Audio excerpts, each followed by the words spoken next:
Posible namang maapektuhan ng 12 billion pesos na budget cut ng Bicameral Committee ang early procurement ng Department of Education o DepEd para sa kanilang taunang computerization program sa 2025. Ito'y matapos akusahan ng ilang mambabatas ang ahensya ng di umano'y dismal fund utilization dahil sa mababang spendings nito ng kanilang pondo. Pakinggan natin ang ulat ni Arnold Herrera.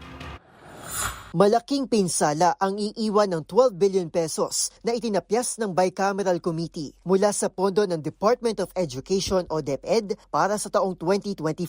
Ayon kay Education Undersecretary Annalyn Sevilla, kabilang sa mga masasagasaan sa ilalim ng kanilang computerization program ay ang 7 billion pesos na early procurement ng mga laptop at smart TV. 1.5 billion pesos na satellite-based internet, gayon din ang software at cloud subscriptions para sa mga guro. Ito'y sa harap ng mga hinaing ng ilang mambabatas sa di umano'y decimal fund utilization ng ahensya.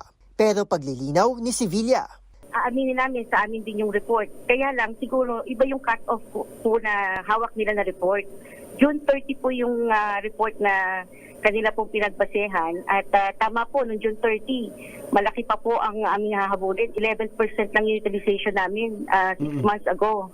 Pero ngayon, nasa 93% na ho kami. Giit pa ni Sevilla, simula nang maupo bilang kalihim si Senator Sonny Angara ay mas naging efficient ang expenditure at fund utilization ng kanilang kagawaran hanggang sa punto na nakapaghanda pa nga sila ng early procurement para sa 2025. Alinsunod din anya ito sa State of the Nation address ni Pangulong Bongbong Marcos na paliitin ang digital divide sa mga paaralan.